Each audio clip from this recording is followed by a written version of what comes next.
हरि ओम।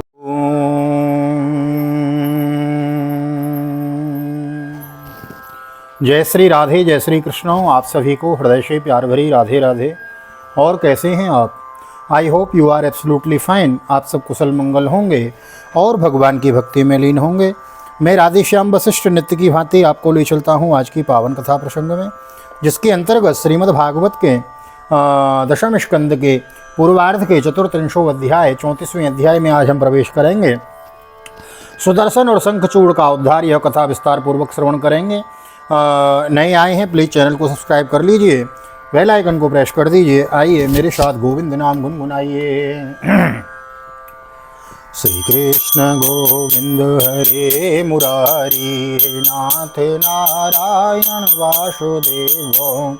श्री कृष्ण गोविंद हरे मुरारी, हे नाथ नारायण वासुदेव।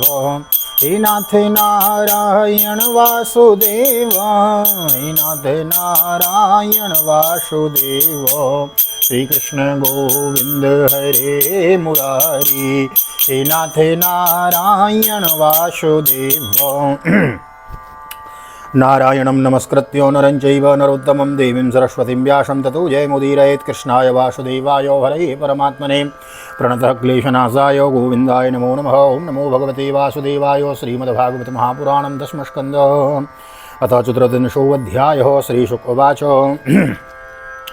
एकदा देवयात्रायां गोपालः जातु कौतुकः अनोभिरनडुद्युक्तैः पर्ययुस्तैम्बिकावनं। तत्र स्नात्वा सरस्वत्यां देवं पशुपतिं विभुं मानरचुरहरणिरभक्त्या देवीं च नृपतिम्बिकां गावोरण्यं वासांसिं मधुं मध्वन्नमादृतो। ब्राह्मणेभ्यो ददु सर्वे देवो न प्रीयतामिति ऊषु सरस्वती तीरे जलं प्राश्य धृतव्रतर्जनीं तं महाभागां नन्दशुनन्दकादयोः। कश्चिन्महानहिस्तस्मिन् विपनेति विवोक्षित यद्रक्ष्यागतो नन्दं शयानामुरगोग्रसीतम्। श्री सुखदेव जी कहते हैं, परीक्षित एक बार नंद बाबा और आदि गोपों ने शिवरात्रि के अवसर पर बड़ी उत्सुकता, कौतूहल और आनंद से भरकर बैलों से जुती हुई गाड़ियों पर सवार होकर अंबिकावन की यात्रा करी। राजन, वहाँ उन लोगों ने सरस्वती नदी में स्नान किया और सर्वंतर्यामी पशुपति भगवान शंकर जी का तथा भगवती अंबिका जी का बड़ा भक्ति से अनेक प्रकार की सामग्रियों के द्वारा पूजन किया है। वहाँ उन्होंने आदरपूर्वक गौएं, सोना, वस्त्र, मधु और मधुर अन्न ब्राह्मणों को दिए तथा उनको खिलाया पिलाया। वे केवल यही चाहते थे कि इनसे देवादिदेव भगवान शंकर हम पर प्रसन्न हो। उस दिन परम भाग्यवान नंद सुनंद आदि गोपों ने उपवास कर रखा था, इसलिए वे लोग केवल जल पीकर रात के समय सरस्वती नदी के तट पर बेखटक सो गए। उस अंबिकावन में एक बड़ा अजगर रहता था। उस दिन वह भूखा भी था। देववश वह उधर ही आ निकला और उसने सोए हुए नंद जी को पकड़ लिया है। सचुग्रोशाहिनाग्रस्त कृष्ण कृष्णो महानयं सर्पो मां ग्रसते ताता प्रपन्नं परिमोचयो। तस्य च क्रन्दितं श्रुत्वा गोपालः सहसोत्थितः। ग्रस्तं च दृष्ट्वा विभ्रान्तः सर्पं विव्यो दुरुल्मुखैः अलातिर्दह्यमानोऽपि नामुञ्चत्तमुरङ्गमं तमस्पृश्यत् पदाभीत्यो। भगवान् शाश्वतां पतिः शवै भगवतः श्रीमत्पादस्पर्शोऽतः शुभः बीजे सर्वपुरहित्वा रूपं विद्याधरार्चितम्।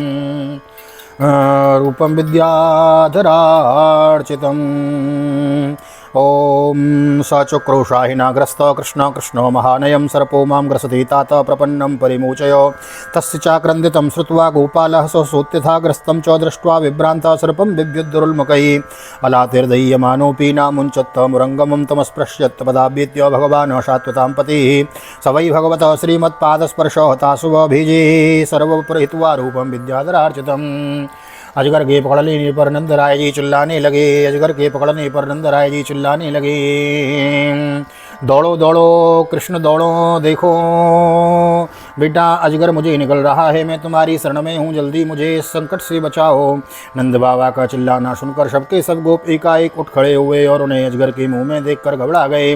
अब वे लकोटियाँ, अधजली लकड़ियाँ और अजगर को लकड़ियों से अजगर को मारने लगे, किंतु लुकाटियों के मारे जाने से जलने पर भी अजगर ने नंद बाबा को नहीं छोड़ा। इतने में ही भक्त वत्सल भगवान श्री कृष्ण ने वहां पहुंचकर अपने चरणों से उस अजगर को छू दिया। भगवान के श्री चरणों का स्पर्श होते ही अजगर के सारे अशुभ भस्म हो गए और वही उस क्षण अजगर का शरीर छोड़कर विद्याधरार्चित सर्वांग सुंदर रूपवान बन गया। तम प्रक्षदृषिकेशं प्रणतं समुपस्थितं दीप्यमानेन वपुषा पुरुषं हेममालिनं को भवान् परया लक्ष्म्या रोचते बुद्धर्शना कथं जुगुप्सितामेतां गतिं वा प्राप्तो वशो।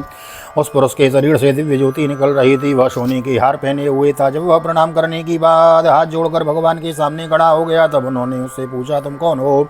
तुम्हारे अंग अंग से सुंदर सा फूट पड़ती है। तुम देखने में बड़े अद्भुत जान पड़ते हो। तुम्हें यह अत्यंत सुंदरीय अत्यंत निंदनीय अजगर योनि क्यों प्राप्त हुई थी? अवश्य ही तुम्हें विवश होकर इसमें आना पड़ा होगा। सर्पोवाचो अहम विद्याधर कश्चित् सुदर्शनो इति श्रुता श्रिया स्वरूपम संपत्त्याभिमानी न चरम दिशौ ऋषिन् विरूपानङ्गिरिशोप्रासं रूपदर्पितो तेरिमां प्रापितो योनिं प्रलब्धे स्वेन पापमनो तापो मेनुग्रहायैव कुतस्ते करुणात्मभिः यदं लोकगुरुणा स्पृष्टोवता सुभतं त्वाहं भवभीतानां प्रपन्नानां भयापहं मा प्रज्ञेसा पुनर्मुक्तो पादस्पर्शोदमीवन् प्रपन्नोऽस्मि महायोगिन् महापुरुष सत्पते अनुजानीय मां देव सर्वलोकेश्वरेश्वर ब्रह्मदण्डात् विमुक्तोऽहं सद्यस्ते चिद्दर्शनात् यन्नाम ग्रहणन्नखिलान् श्रोतनात्मानमेव च सद्य पुनाति किं भूयस्तस्य स्पष्टपदायते। अजगर ने के शरीर से निकला हुआ पुरुष बोला, भगवान मैं पहले एक विद्याधर था। मेरा नाम था सुदर्शन। मेरे पास सौंदर्य तो था ही, लक्ष्मी भी बहुत थी। इससे मैं विमान पर चढ़कर यहाँ से वहाँ घूमता रहता था।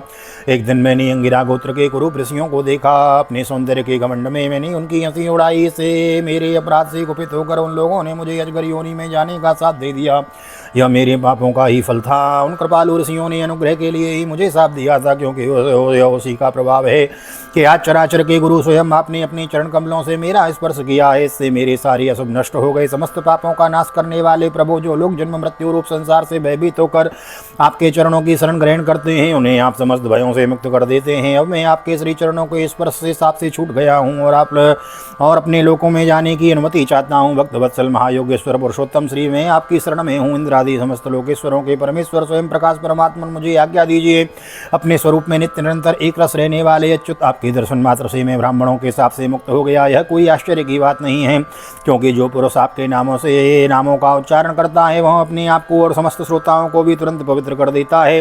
फिर मुझे तो आपने स्वयं अपने चरण कमलों से स्पर्श किया है। अब भला मेरी मुक्ति में संदेह ही क्या हो सकता है? इत्यनुज्ञाप्य दासारं परिक्रम्य विवन्द्य च सुदर्शनो दिवं यात कृच्छानन्दश्च मोहितो निशाम्य कृष्णस्य तदात्मवैभवं व्रजोकसौ विस्मितचेतसस्ततः क्षमाप्य तस्मिन् नियमं पुनर्व्रजं नृपायस्तस्य कथयन्त आधृतः। इस प्रकार सुदर्शन ने भगवान श्री कृष्ण से विनती की, परिक्रमा की और प्रणाम किया। फिर उनसे आज्ञा लेकर वह अपने लोक में चला गया और नंद बाबा इस भारी संकट से छूट गए। राजन, जब ब्रजवासियों ने भगवान श्री कृष्ण का यह अद्भुत प्रभाव देखा तब उन्हें बड़ा विस्मय हुआ। उन लोगों ने उस क्षेत्र में जो नियम ले रखे थे उनको पूर्ण करके वे बड़े आदर से और प्रेम से श्री कृष्ण की उस लीला का गान करते हुए पुनः ब्रज में लौट आए। कदाचित गोविंदो रामश्चाद्भुत विक्रम विजहतुर्वने रात्रिं मध्य गोव्रजयोषितामुपगीयमानो ललितं श्रीचन्द्रबद्ध सौव्रदेशलङ्कृतानुलिप्ताङ्गो सृग्विणो व्रजोम्बरौ निशामुखं मानयन्त बुदितोडूपतारकं मल्लिकागन्धमत्तालीजुष्टं कुमुदवायुनः जगतो सर्वभूतानां मनःश्रवणमङ्गलं तौ कल्पयन्तो युगपत्स्वरमण्डलमूर्छितं गोप्यस्तद्गीतमाकर्ण्य मूर्छितानाभिदन् नृपः संसद्दुकूलमात्मानं तत्तत्केशस्रजं ततः एवं विक्रीडितो स्वैरं गायतो संप्रमत्तवत्संकचूड़ो इति ख्यातो धनदानुचरो व्यगातो। एक दिन की बात है, अलौकिक कर्म करने वाले भगवान श्री कृष्ण और बलराम जी रात्रि के समय वन में गोपियों के साथ विहार कर रहे थे। भगवान श्री कृष्ण निर्मल पीताम्बर और बलराम जी नीलांबर धारण किए हुए थे। दोनों के गले में फूलों के सुंदर सुंदर हार लटक रहे थे तथा शरीर में अंगराग सुगंधित चंदन लगा हुआ था और सुंदर सुंदर आभूषण पहने हुए थे। गोपियां बड़े प्रेम और आनंद से ललित स्वर में उन्हीं के गुणों का गान कर रही थीं। अभी अभी सायंकाल हुआ था। आकाश में तारे उगाए थे और चांदनी छिटक रही थी। बेला के सुंदर गंध से मत वाले होकर भौरे उधर उधर गुनगुना रही थी तथा जलाशय में खिली हुई कुमुदनी की सुगंध लेकर वायु मंद मंद चल रही थी। उस समय उनका सम्मान करते हुए भगवान श्री कृष्ण और बलराम जी ने एक ही साथ मिलकर राग अलापा। उनका यह राग अवरोह स्वरों उनका राग आरोह अवरोह स्वरों के चढ़ाव से उतार से बहुत ही सुंदर लग रहा था। वह जगत के समस्त प्राणियों के मन और कानों को आनंद से भर देने वाला था। उनका यह गान सुनकर गोपियां मोहित हो गईं। परीक्षित उन्हें अपने शरीर की भी शुद्धि नहीं रहे। वे उस पर खिसकते हुए वस्त्रों की चोटियों को बिखरते हुए पुष्पों को संभाल सकें। जिस समय बलराम और श्याम दोनों भाई इस प्रकार स्वच्छंद विहार कर रहे थे और उन्मत्त की भांति गा रहे थे, उसी समय वहाँ शंखचूड़ नामक एक यक्ष आया। यह कुबेर का अनुचर था। तयोर निरीक्षितो राजनस्तन्नार्थं परमादजनं क्रोशन्तं कालयामासादिद्यस्योदिष्योद्दीच्यामशङ्कितं क्रोशन्तं कृष्णरामेति विलोक्य स्वपरिग्रहं यथा गादश्चुनाग्रस्ता भ्रातरान्ववदावताम् मां वेष्टित्य भयारावोशालहस्तौतरस्विनो मासेदस्त्वं तरशातुरितं गुह्यकाधमं स्ववीक्ष्य तावनुप्राप्तो कालमृत्यो एवो द्विजान् विसृज्य श्रीजनं मूढ़ं प्रावृतज्जीवितिक्षयोः।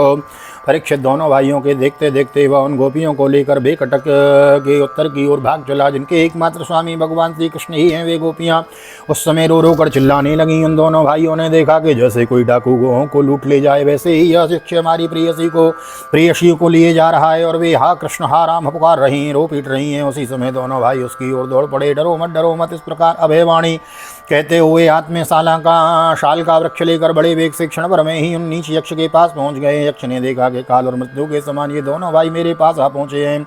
तब वह मूड घबरा गया। उसने गोपियों को वहीं छोड़ दिया, स्वयं प्राण बचाने के लिए भागा। तब स्त्रियों की रक्षा करने के लिए बलराम जी तो वहाँ खड़े रह गए, परंतु भगवान श्री कृष्ण जहाँ जहाँ भाग कर गया उसके पीछे पीछे दौड़ते गए। वे चाहते थे कि उसके सिर की चूड़ामणि निकाल लें। कुछ ही दूर जाने पर भगवान ने उसे पकड़ लिया और उस दुष्ट के सिर पर कसकर एक घूंसा जमाया और चूड़ामणि के साथ उसका सिर भी धड़ से अलग कर दिया। इस प्रकार भगवान श्री कृष्ण शंखचूड़ को मारकर और वह चमकीली मणि लेकर लौट आए तथा सब गोपियों के सामने ही उन्होंने बड़े प्रेम से वह मणि बड़े भाई बलराम जी को दे दी। सत्य श्रीमद्भागवते महापुराणे पारमहंस्यां संहितायां दशमस्कन्धे पूर्वार्धे शंखचूड़वधो नाम चतुर्त्रिंशोत्सवः श्रीबालकृष्णचरणार्पणमस्तु। राधाकृष्णयुगलचरणार्पणमस्तु। कृष्णाय वासुदेवाय हरये परमात्मने प्रणतः क्लेशनाशाय गोविन्दाय नमो नमः। हरे कृष्ण कृष्ण कृष्ण हरे हरे, हरे राम राम राम हरे हरे। राधे कृष्ण कृष्ण कृष्ण राधे राधे, राधे श्याम श्याम श्याम राधे राधे। बोल राधा गोविंद भगवान की जय। श्रीमद्भागवत महापुराण की जय। श्री वेदव्यास जी महाराज की जय। सुखदेव जी महाराज की जय। राजा परीक्षित जी महाराज की जय। राजा रामचंद्र भगवान की जय। श्री हनुमान जी महाराज की जय। गोवर्धन नाथ की जय। यमुने महारानी की जय। वृंदावन माँ के बिहारी लाल की जय। गैया मैया की जय। तुलसी मैया की जय। अपने अपने माता पिता की जय। सतगुरुदेव भगवान की जय। आज के आनंद की जय। जय जय श्री राधे श्री राधे श्री राधे श्याम। जय जय राधे जय जय श्याम। सबको मिले वृंदावन धाम, ऐसी प्रार्थना मेरी ठाकुर जी के चरणों में। यहाँ तक वीडियो बनी है, वीडियो को लाइक कर दीजिए, शेयर कर दीजिए, कमेंट में भागवत भगवान की जय लिख दीजिए। मिलते हैं अगली वीडियो में, तब तक के लिए श्री धाम वृंदावन से आप सभी को हृदय से प्यार भरी जय श्री राधे जय श्री कृष्ण। हरि ओम हरि ओम।